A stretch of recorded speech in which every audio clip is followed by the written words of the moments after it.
तो कुट्टू नाम बताना। अभी परशुराम भगवान का मंदिरों में अच्छे लोगों ने हवन किया, दान किया और प्राण प्रतिष्ठा की। हमारे अध्यक्ष महोदय जी बैठे हैं, किसान नेता बैठे, सभी ने किया। क्या कहा? कुट्टूरा दाना चीना ब्रेड। अभी मैंने देखा चीना ब्रेड चाय से खाया जाता या दूध से खा जाना। श्रीका में का करो सत्कार। बताइए आप।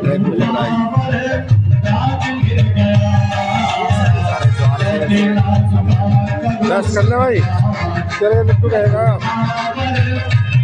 मिल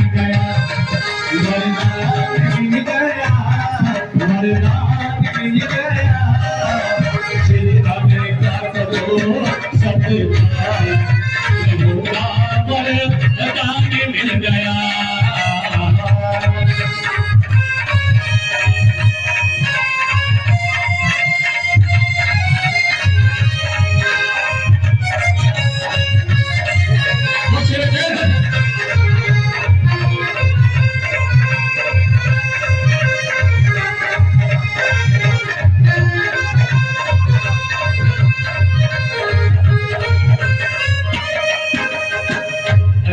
किसानों, सरकार आज आपके द्वार है और सरकार के निर्देशन पर जिलाधिकारी महोदय, सीडीओ साहब और जो किसानों के नेता यहाँ पर बैठे हैं, दोनों अध्यक्ष बैठे हैं, निवेदन करना चाहूंगा अगली घड़ी बाजरे से क्या बनते हैं?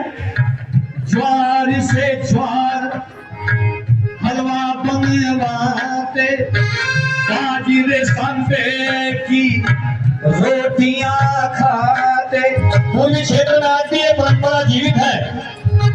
बाजरे संपे की रोटियां खाते, कुटी की स्वस्थ रहे नर नार। मिल गया हलवा बनवाते, बाजरे संके की रोटियां खाते, स्वस्थ रहे नर नार। और आगे सुनिए, समय की प्रति में रहता बोल रहा हूं। कुटी का आटा त्योहारों पे बनाते, कुटी का आटा जो होता है उसकी रोटियां खाते हमारी माताएं बहनें।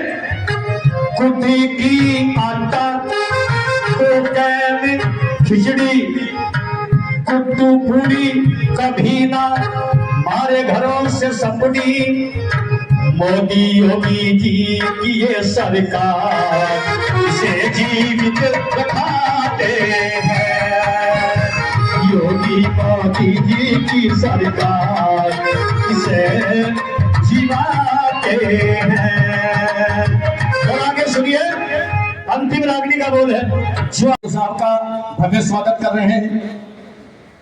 मैं चाहूंगा एक बार जोरदार करकल ध्वनि से तालियों की गड़गड़ाहट से स्वागत करने का कार्य करेंगे। पुनः उपकृषि नेता महोदय से अनुरोध कि इस कार्यक्रम में स्मृति चिन्ह माननीय जो हमारे मुख्य अतिथि महोदय आए हुए हैं, अतिथि आए हुए हैं, उनका जो है स्वागत करने का कष्ट करेंगे। मोमेंटम स्मृति चिन्ह देकर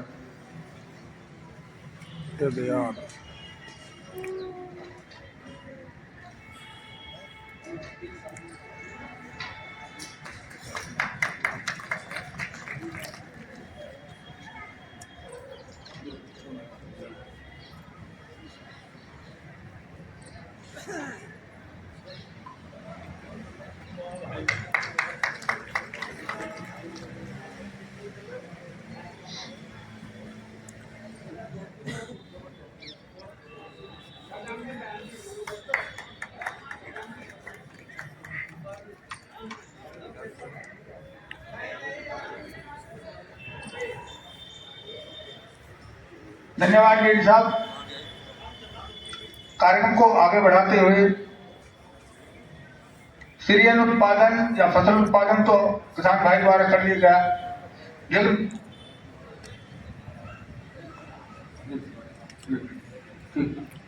कान भाई बैठे दिखा थोड़े बहुत। कार्यक्रम में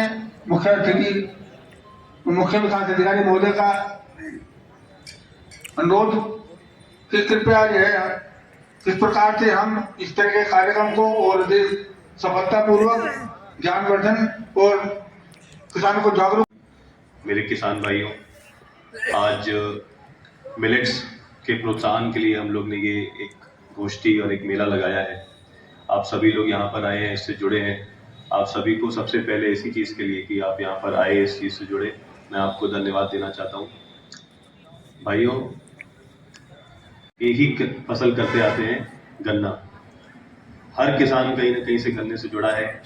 गन्ने की इकोनॉमी ऐसी रही है, गन्ने की पॉलिटिक्स ऐसी रही है कि गन्ने के रेट्स भी समय समय पर बढ़े हैं, लोगों ने इससे अच्छा खासा कमाया है। लेकिन जो पृथ्वी है, ज़मीन है, सॉइल है, वो कभी भी ऐसा नहीं हुआ। हम लोग 11,000 सालों से, इंसान 11,000 सालों से एग्रीकल्चर करते आ रहा है, कृषि का काम करते आ रहा है। 11,000 साल पहले तक हम लोग कृषि का काम नहीं कर पाते थे। थोड़ा बहुत जो प्रकृति ने हम लोग को दे दिया, उसके आधार पे हम लोग जीवित रहते थे।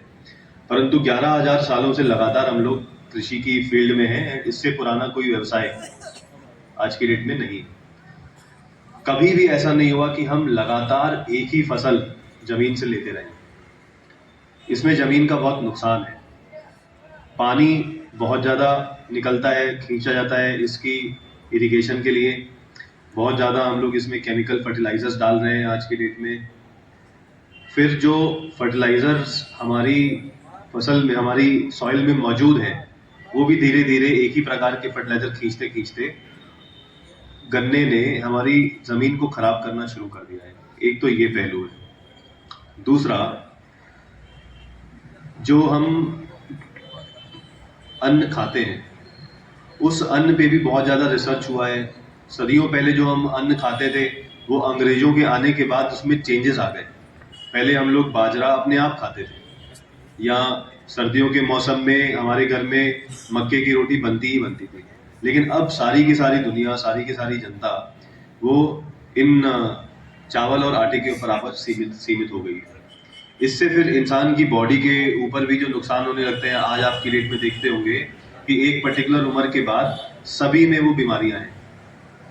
एक तरफ गन्ने ने तो हमारी जमीन को बीमार किया, दूसरी तरफ ये वाली फसलों ने, चावल और आटे ने, हमारे शरीर को बीमार कर दिया। इन दोनों का समाधान मिलेट्स में। अगर हम मिलेट्स का उपज करते हैं तो जो हमारी जमीन से वो चीज़ें सोखती है ना, वो चीज़ें कम है। वो कम सोखती है लेकिन ज़्यादा देती है। वो पानी कम लेते हैं, वो फर्टिलाइजर्स कम लेते हैं, पेस्टिसाइड्स की आवश्यकता नहीं पड़ती है, ऑर्गेनिक से अपना काम चल जाता है। और दूसरी तरफ हमारी सेहत के लिए वो अच्छे होते हैं, क्योंकि वो रसेदार होते हैं। वो अपनी इंटेस्टाइन्स में, आंतों में फंसते नहीं है। उसके जो छोटे छोटे वो होते हैं, वो आंतों में फंसते नहीं है। वो अच्छे से डाइजेस्ट हो जाता है। जो हम खाते हैं उसका हमें बेनिफिट मिलता है। अभी जो हम अन्न खा रहे हैं उसका हमें बेनिफिट तो मिलता है, चलो ठीक है, लेकिन एक सीमा से ज़्यादा खाते हैं तो उसका फिर नुकसान हो जाता है। आदमी मोटा हो जाता है, रक्तचाप की, उसको बीपी की बीमारियां हो जाती हैं। अब धीरे धीरे सब लोग हार्ट के पेशेंट बनते जा रहे हैं। केमिकल फर्टिलाइजर्स का इस्तेमाल करने से इतना नुकसान हुआ है कि कई कई ऐसे गांव हैं जहां पर लगभग हर घर में कैंसर का मरीज है। ठीक है, हमारे तालाब दूषित हैं, हमारी नदियां दूषित हो रही हैं। इन सब से बचने के लिए अगर हम कुछ परसेंटेज भी अपनी जमीन का, मैं ये नहीं कह रहा कि सारा छोड़ दो, लेकिन कुछ परसेंटेज जमीन का मिलेट्स को आप लोग दे दो, तो आप ही की जमीन भी अच्छी हो जाएगी और आपकी सेहत भी अच्छी हो जाएगी। इसके अलावा कुछ चीजें सरकार नई नई ला रही है आपके बीच में, लेकिन उसका